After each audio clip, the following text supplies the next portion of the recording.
You're listening to Breaking BizDev with John Tyerman and Mark Wainwright. Conversations that break down, beat up, and redefine business development for the professional services firms of tomorrow. And now for your hosts, John and Mark. Welcome, business developers and others, to another episode of Breaking BizDev. And today we're going to beat up the Rainmaker model. Before we dive into this, though, Mark, you have a message for all of your Rainmaker friends.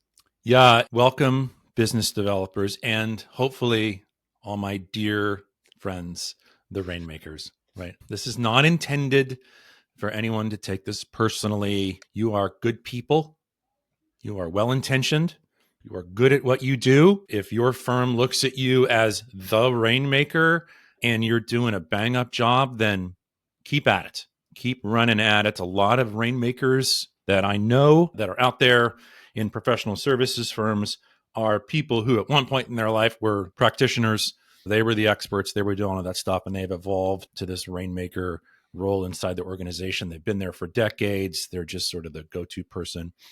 You know, keep doing what you're doing. Keep at it, with the caveat that there's some issues lurking on the horizon. So maybe we'll tease out of this episode a few things that even if you're a successful Rainmaker, you should be looking out for. So no harm intended, but John, Rainmakers are problematic. I don't like the rain, so let's not. I Well, prefer sunshine. You know, I'm in Seattle, so every single time I mention that, the first thing that comes to people's mind is, oh, doesn't it rain all the time? I was like, yeah, rain is water and water is good. And they say, oh, you're right. And Quite I say, profound. Yeah. So. All right, so let's outline the show today. Yeah. So we're going to beat up the Rainmaker model. We'll define it for anybody who doesn't really know what a Rainmaker is. We've got some research that we can look over just to kind of set the table for the different kinds of business development organizations or the ways that you could organize your business development operation. And then we're going to talk about the cyclical model of Rainmakers. And Mark, I love this. I love to get into that. That's going to be really fun. It's painful. And then you wrote a blog post about 3 bad reasons to hire a Rainmaker. And so we're going to 3 talk really bad reasons to hire a Rainmaker. Yeah, just to put a point on that one. Yeah, we're going to live up to our billing, John. I am taking the Rainmakers out into the alley and we're beating them up because there's way too many professional services firms out there, organizations out there who just default to, we've got, long-timer Jim in the corner over there who all he does is go to the networking events and shake hands and backslap and all that other stuff. But they say that with a little quiver in their voice because they're like, yeah, but Jim said he's going to retire in 2 years. So what are they going to do? Yeah, what are you going to do? So exactly. we're going to beat up the Rainmaker just enough today. All right. Well, let's do it. So first of all, for those who don't know what we're talking about, they don't know the term Rainmaker. What is a Rainmaker? Yeah, the definition you pulled from somewhere, right, is a very, very skilled practitioner in a professional services firms that do nothing or almost nothing but sell and close a lot of deals, right? So that's that. In larger terms, beyond our industry, right, it's the Rainmaker is the shining star that might even be part of a sales team, could be the person that is ranked first every single month. It's just like, Susan is making it rain this month. That's the thing. And it crops up in all the really bad sales stories, sales movies, sales, cliches, everything. The little Rainmaker pops their head up, So yeah, that's what it is. Rainmaker is just, making it rain. Great. But you did some research and you wanted to bring a finer point to that. So yeah, so I think it's interesting to take a look at what are the other ways that firms are going about sales and winning new business. And the Society for Marketing Professional Services, SMPS, teamed up with Stanbaugh Ness to produce this AEC Business Development 2024 report. And we'll link it in the show notes. So for folks that are listening, you can go check that out. But what I thought was really interesting is they took a look at a number of different business development models. And I just want to highlight a couple here. So I'll highlight 4. So we've got the Rainmaker, which we just talked about. So this is one individual brings in the majority of the firm's work. And then there was a few others here. There's the principal business developer. And I think this is an interesting point of difference. This is where a firm's principal, partner, or vice president is responsible for managing the firm's business development activities. And so I think it's important for us to just recognize that this research that we're looking at separates those two out. Yeah. Yeah. Interesting. Now, there's a couple of other ones in this report. There's market champions, dedicated business developers, seller doers, or as we like to call them, doer sellers. Doer sellers. And then marketing business developer and principal business developer. So they look at 6 different models. And what this report found was that only 12% of their sample operates under this Rainmaker model. Now, if we combine that with principal business developers, that number goes up to about 68%. So that's why I wanted to separate those out, because at first glance, it could seem like, okay, well, Rainmakers, there's not a whole lot of them out there, but you could make a case where if there's one partner who's the main business developer, that could be kind of like a Rainmaker type of model. Yeah, there's probably a little semantics kind of wrapped up in this whole thing. Not everyone might own up to being a Rainmaker. The one that comes to mind often for me is the principal business developer and the doer seller, and those are two of the larger ones, sort of percentage wise, that firms will say. It's like, because most of these firms, what that says to me is that this individual has other responsibilities inside the organization, whether it's running the firm or whether it's doing client work. And then on the side, they do new business work, and that's whatever large percentage of their time. So, well, what I thought was really interesting is that the most preferred business development model is the doer seller model. So it just seems like within recent years, more and more firms have adopted that as part of their business development strategy. Yeah, years ago, that wasn't the case. Right. I think firms of almost any size would try to lump these new business responsibilities onto one individual and call that person a Rainmaker. I think firms were more comfortable, and it was more common that they were doing that. I think things are changing. I do, however, will put a little asterisk on that. I prefer to lean into what firms are doing rather than what firms are saying. And this survey data that they have may not ring totally true, because I still see the fact that even though a firm says, yes, doer seller model is important to us, they still don't have enough of them, right? Or there's just a handful of people doing it. So for me, my bias is always, we want to democratize the sales efforts and we want more people to do it. So yeah, these are good numbers, but cautionary tale with all of it. Yeah. Well, I think the reason why I wanted to bring this up was to just kind of set the table for the different ways that firms go about developing new business. And so now we can kind of compare and contrast Rainmakers from the other different kinds of models. And another data point that I wanted to bring in here, another piece of research, was Hinge Marketing has done a piece of research, a body of research in the past. I think it's on their 4th edition now, called Inside the Buyer's Brain. And this research looks at buyers of professional services and how they go about making those purchases, how they go about evaluating firms, and what are the criteria that go into selecting them. And the 2 top criterion for selecting a professional service provider was, number 1, knowledge of the industry, and then number 2, relevant experience and past performance. Yeah. The early conversations they're having with their prospective consultants, the expertise needs to shine through. Yep. And if you're a doer seller, you are naturally plugged into the industry and you understand the ins and outs of the services that you provide. However, if you're a Rainmaker and all you do is sell, you have distanced yourself from that experience and that knowledge of the industry. You're exactly right. And, I think that's what practitioners turned Rainmakers, where they find themselves, is they start to lose track of service delivery, things that are changing in the industry, that sort of stuff, to the point where they're a few steps removed from it. And there's also that little thing that kind of happens with Rainmakers, is if you're spending all your time finding and winning the work, and then the handoff is weird. Right. So there's more onboarding that needs to take place. Right. There's a bait and switch kind of, that term always kind of comes up, and whether that's done intentionally or just sort of that's how organizations are built, that's a factor, right? Clients are leery of developing a relationship with one person and having some expectations around them working together throughout the engagement, then things change. So yeah, that's a problem. All right. So I think we've made the case for why you should not choose a Rainmaker model as the central focus of your business development organization.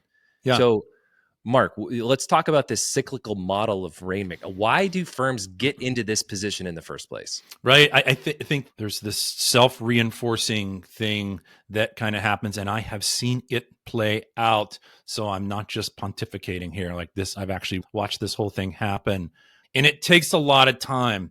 I'm not saying this cycle of events happens in weeks or months or stuff. It can take years for this whole thing to play out. But yeah, I mean, if everyone's sort of picturing a cycle that kind of reinforces itself, first step is, okay, you're a professional services firm. We need to develop new business. We need new business. You kind of look around your firm and you're like, oh, shoot, we don't have it. We Who don't wants have to the sell? stuff. Yeah. Not me. Not me noses. Right at the annual meeting, it's like, hey, we could use that. Can you raise your hand? Nobody raises their hand because people are experts and they like doing the work rather than going and getting the work. So So then the decision is made on high that we need to hire a Rainmaker, right?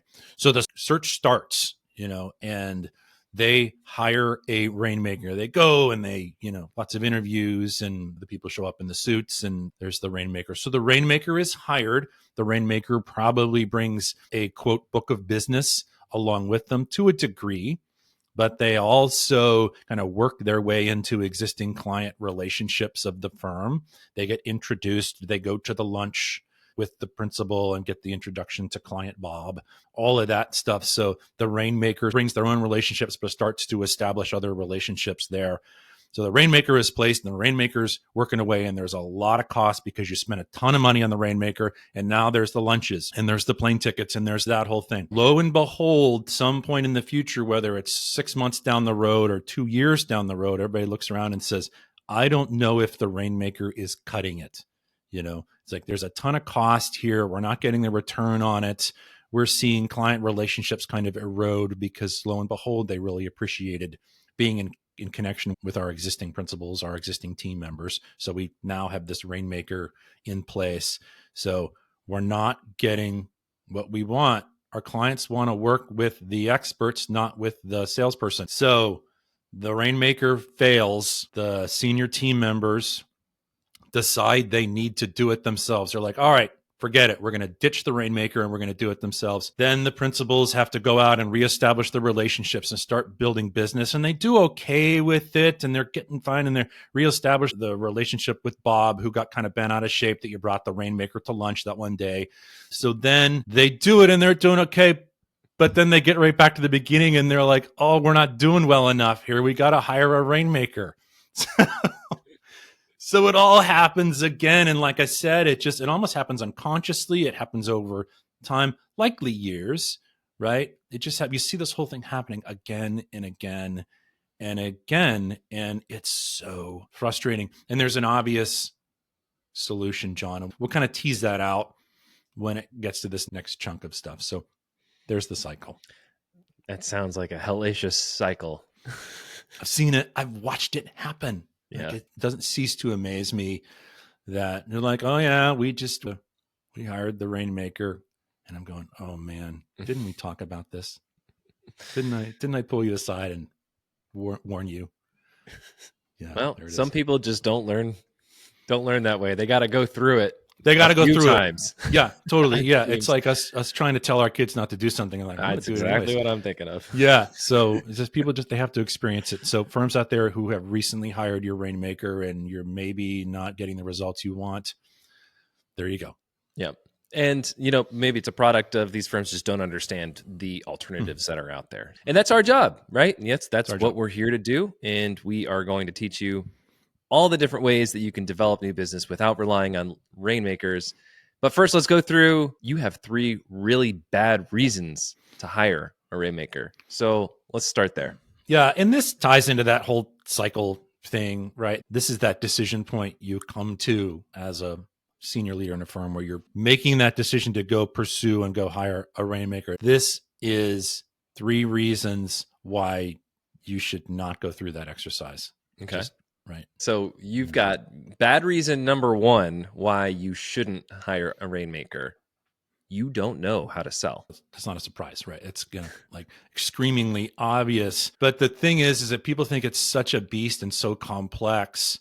People think it's something you're either born to do or you're not born to do. They think it's just inherent in some folks, which I don't think is necessarily true, right? It's hard. Sales is hard because sometimes you don't win, and Right. Most for times you don't win. yeah, you're right. Whatever your win percentage is, right? It's a pretty tough nut to swallow, particularly for some expert out there, some architect or engineer or something like that. When they undertake project work, they hit it out of the park. Like 99% of the time, they do an incredible job of their billable work, right? The clients are excited and they do a great job. When they're handed a new business development opportunity and they only win half, they're like, what is this? Right. So they get frustrated. But on the other hand, John, it's not rocket science either. We're not like, this is the stuff these people went through during their degrees and licensing and everything else, far, far harder than this. Right. So sales is just a skill people can learn, and it takes time to learn it and master it. Right. It takes time to understand it and practice it, improve it, and gain significant levels of mastery in it. And a lot of times it just takes practice. So people are thinking, oh, we just need to hire the Rainmaker. We're going to outsource, basically, or we're insource, or whatever you want to call it, whatever term you want to use. We're going to give that person all their responsibilities, and we're just going to sleep so much better at night. Lo and behold, that doesn't happen. So bottom line, people need to learn how to do it, right? And even these technical professionals out there can do it. They just need to do it in a way that aligns with how they think, which a lot of times means that these technical sort of left-brained professionals need a process. They need a how-to. They need a 1, 2, 3 ABC. And that is the way that they can avoid the Rainmaker, by just getting more and more folks involved and more folks practicing and gaining mastery in sales. Yeah, if you have just one person who owns all of the knowledge of sales, then you have a single point of failure in your sales operation. You're listening to Breaking BizDev, the podcast that beats up, breaks down, and redefines business development for the professional services firms of tomorrow. Your hosts are John Tyerman, founder of Red Cedar Marketing, the podcast marketing company for experts and professional services firms, and Mark Wainwright, principal consultant and founder of Wainwright Insight, the fractional sales manager and sales consultant to professional services firms. If you find this podcast helpful, please help us by following the show and leaving a review on Apple Podcasts. And now, back to the show. The second really bad reason why firms should not hire a Rainmaker is that you need a real deal closer. Right. This is that ages-old cliche, that thing where, we just need the person that's going to close the deal, get in there, and the handshake, and, we're going to get what we want out of this whole thing, because us engineers, consultants, we're just not great at that. We get a little squirrely towards the end of the deal. And when the proposal goes in on a wing and a prayer and we've got our fingers crossed and the client comes back to us and says, hey, sharpen your pencil, we need someone with a little bit of backbone and a little bit of sales skills to not do that, so that we can close more contracts and be more successful and all that stuff. And yeah, you need that, right? You need to understand how to navigate the tail end of this whole process, but you don't need the closer. Can we just do away with that already? It's a combination of not knowing how to sell. And because you don't know how to sell, there's a lack of confidence in the ability to close a deal. And that lack of confidence is kind of perpetuates there. And that's the reason why, okay, well, if I don't know how to do it, I'm not really confident in doing it, let me go out and get a Rainmaker who will close the deal. Logically, it makes sense, but it doesn't play out that way. Yeah, that's part of that scary thing, because, people have seen the movies. We've seen the Glengarry Glen Ross and the, Alec Baldwin is doing the Always Be Closing stuff. And I hate that guy. Yeah. And, by the way, and so you feel like you need that person, but really you don't. What you need is you need to be the ones who are really interacting well, communicating well with your prospective clients, right? You need to be talking them through proposals. You need to be working towards a 1+1=3 solution to this whole thing. You can't be conceding on price every single time. You need to find other ways to negotiate if the client has issues or concerns. So just establishing a really good sales process that puts you in close communication and connection with your prospective clients throughout the entire process helps a ton, rather than rushing to the proposal, throwing some PDF in an email, hoping for the best, and they come back and they say, sharpen your pencil. So yeah, you don't need a closer. Really bad reason number 3 to hire a Rainmaker is you want to grow your business faster. Right. John. You think this is going to accelerate things. Right. And if you were listening earlier in the podcast to that whole cyclical thing, is that whole cyclical process that you go through of hiring and then firing the Rainmaker and deciding you need to do it your own and everything else, is that there's not a lot of growth happening in that whole process, because in order to grow in a professional services firm, any firm, but since you and I work with professional services firms, right, you need to have more people inside the organization doing this work, doing this hard work of, developing, finding and winning new work, developing new business. You need to have more work so you can scale, right? That's where the scale thing comes from versus the growth thing. The growth thing is oftentimes unsustainable because you're not scaling well. Scaling means that you've got more hands doing the work, so that there's not too much on one set of shoulders. More and more folks are doing more of it. So you're seeing this exponential growth, scaling rather than just the one person growing things, right? And that whole one person growing your firm thing is super precarious, right? Because, oh, by the way, that Rainmaker that you hired, you were so excited about because you stole that Rainmaker away from one of your competitors, and they came in and started doing all their wonderful rainmaking work. Guess what? Right. The precedence has been set that they're going to do it again. Right. They're going to be with your firm for, a handful of years. Someone's going to be at the point in the cycle where they need to go hire the Rainmaker. So they're going to approach your Rainmaker and steal them away and pay them a bunch of money. And they're going to take that Rolodex with them. Yeah, and they're going to take the Rolodex, they take the contacts, they take the Rolodex. Yeah, I love how we use that term. Yeah, they're going to take their long list of contacts with them, and there goes your growth. And you can put a non-compete clause, but those are so hard to enforce. Yeah, that's not. Yeah, lawyering up is not your path to resolution in this whole process. So yeah, if you have that individual in your firm who maybe is a Rainmaker, I'll bring my Rainmakers into this conversation. If you do have the person who is the Rainmaker, the one thing that you need to do, almost more so than telling them to get out there and find and win a new work, is that you need to have that person be a really great mentor. Right. That person needs to be working with other team members to show them how it works, right? Show them their ins and outs and how they're successful. And sure, maybe making some introductions to other people, but more importantly, rather than your Rainmaker, maybe your longtime person who is your new business person, rather than them handing off relationships to the next generation, which is what a lot of people think. It's more teaching the next generation of leaders in your firm how to go establish and build and grow and maintain their own relationships, right? So that's more important. Rather than handing off relationships, teaching people how to do it. So yeah, if you have a Rainmaker, they better darn well be teaching others how to do it. That's really interesting. So how could you, I suppose that the compensation model would play a big role in that, right? So if a Rainmaker is paid mostly on commission, then they would be disincentivized to teach, right? So you'd probably no doubt need to adjust that. No doubt about it. Any smart Rainmaker coming into a firm, getting hired, would establish some compensation stuff, whether it's a part of their base compensation or whether it's some bonus structure or whatever else it is. You would be smart to do that. Oh, little side note, folks, people who are really good at sales make a ton of money. So, that should be no surprise because it's hard.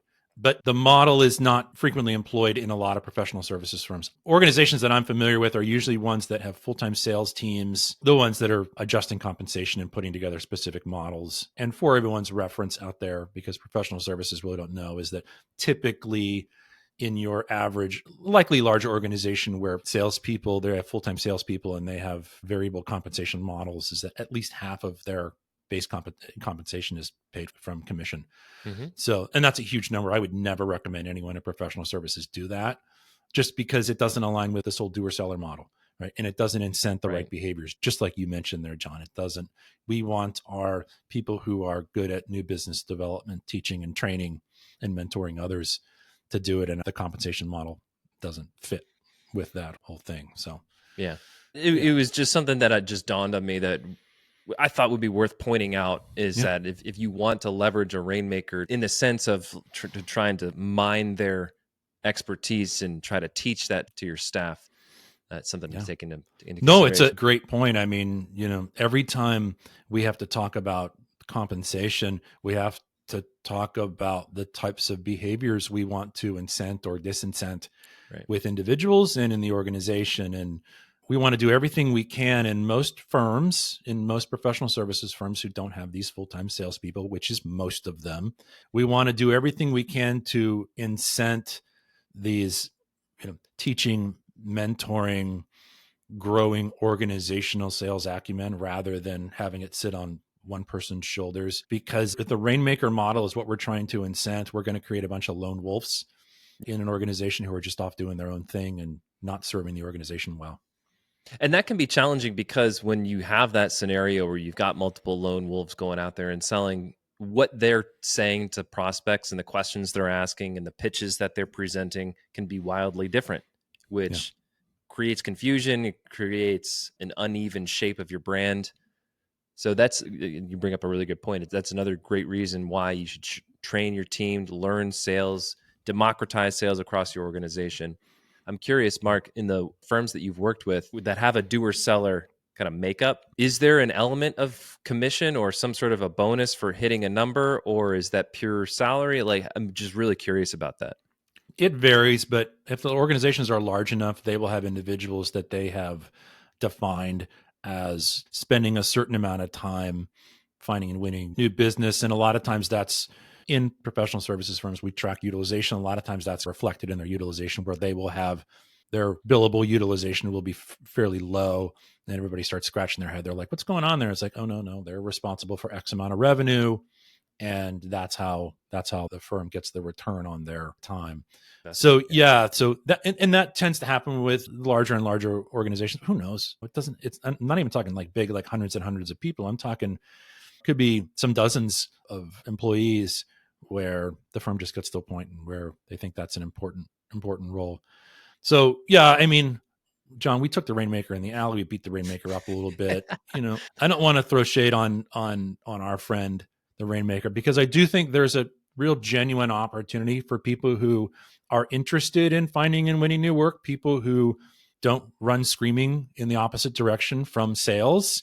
There's a real opportunity with just a few edits, I think, for those people to become educators, mentors, leaders, leading the charge in why this whole sort of doer-seller model is so important for firms. Spreading the responsibility across many, many hands, many shoulders is so important. So all is not lost if you are a Rainmaker or an aspiring Rainmaker, right? If you dig this stuff, then great. That doesn't mean that the definition of your success is not going to come from how many times you can venture off into the woods and come back with the fresh kill. It really depends on how successful your organization is, from top to bottom and side to side at this stuff. I love that reframe of the Rainmaker and how that role can evolve and change to really have a positive impact. So if you are a firm owner, if you're a consultant and you are considering a Rainmaker because you don't know how to sell, because you need a real deal closer, or because you want to grow your business faster, those are 3 really, really bad reasons to hire a Rainmaker. They are. And I'm, as always, John, I'm happy to elaborate with people who are, just ignoring the screamingly obvious. All right. Well, forgive us Rainmakers for beating you up too bad. Mark, this has been a fantastic episode. Until next time. Until next time, John.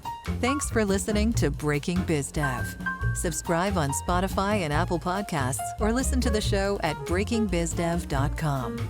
This episode was produced by Red Cedar Marketing.